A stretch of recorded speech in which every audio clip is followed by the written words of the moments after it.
Le casque Topol a nécessité une quinzaine d'années de développement. C'est une création française. Ce joyau de la société Thales équipe les pilotes de Caïman, mais aussi de Tigre. Le Topol est le prolongement naturel des pilotes de combat.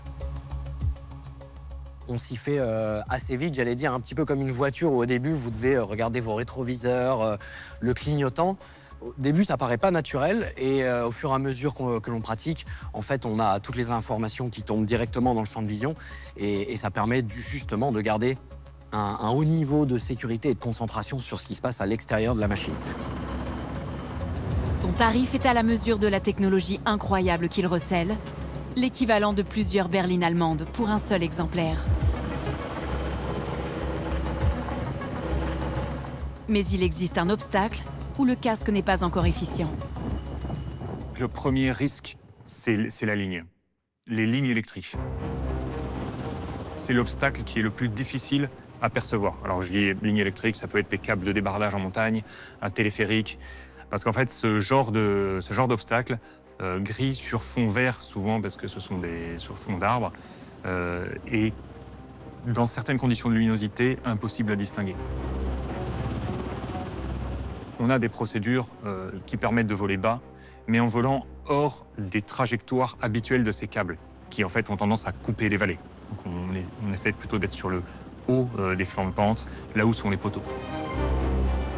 Voler à 10 mètres du sol, à plus de 150 km/h, est un exercice hautement périlleux.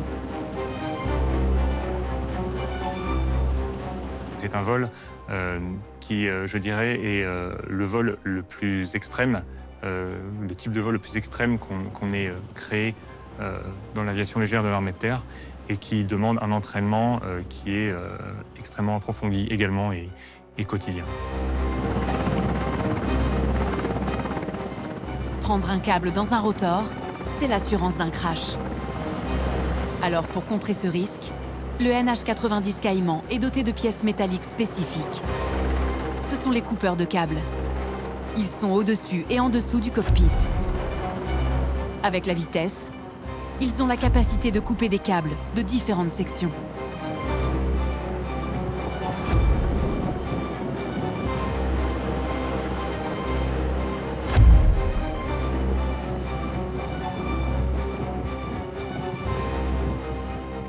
Généralement, les très hautes tensions, on ne les sectionnera pas, mais elles sont quand même assez visibles, les lignes.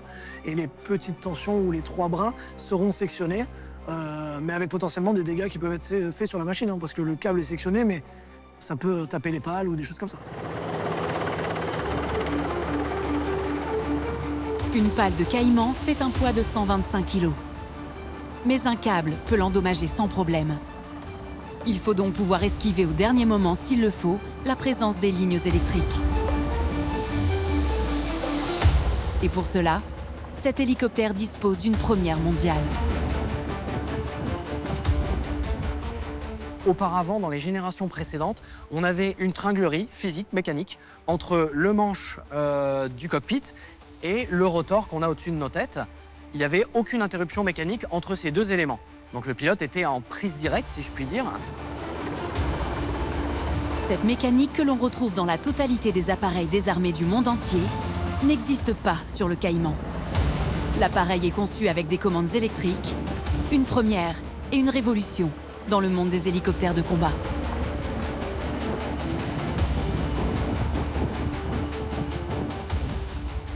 Dans les commandes de vol électrique, les manches qu'on utilise pour piloter, donc que ce soit le manche cyclique, donc le manche principal, comme les palonniers ou le pas général, qui est un genre de frein à main qu'on a à côté qui permet de monter ou descendre, ils sont reliés à un ordinateur.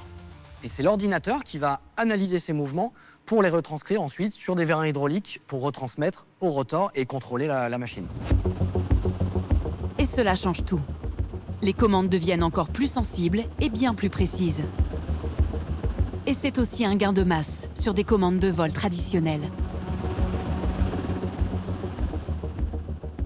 C'est la même technologie qu'on va retrouver sur le Rafale, par exemple, ou sur des avions de ligne comme la 320.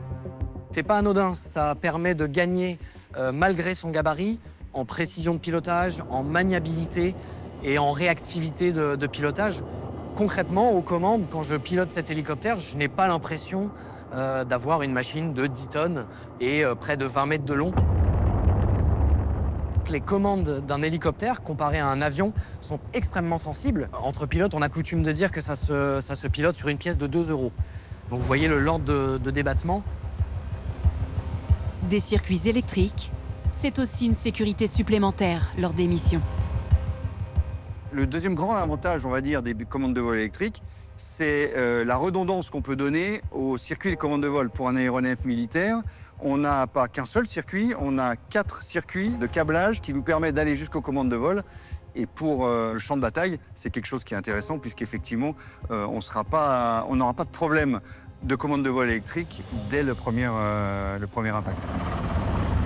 Même si certaines parties plus sensibles du caïman sont renforcées par des plaques de métal, des tirs de mitrailleuses peuvent endommager sérieusement l'appareil. Ces redondances sont donc essentielles pour préserver les commandes. Et l'une des zones particulièrement protégées concerne les technologies liées à la communication. Sans possibilité de recevoir des informations sur la mission, un hélicoptère n'est plus dans la capacité d'intervenir correctement. Cette liaison avec le monde extérieur, 2 hommes dans le cockpit s'en chargent. Il y a le chef de bord se trouvant à gauche du pilote. C'est lui qui prend toutes les informations et fait une synthèse complète. Il reçoit des situations géographiques des troupes alliées au sol. Il est informé des risques nouveaux et de la position des ennemis. Il communique aussi avec d'autres hélicoptères comme le Tigre ou bien des Rafales.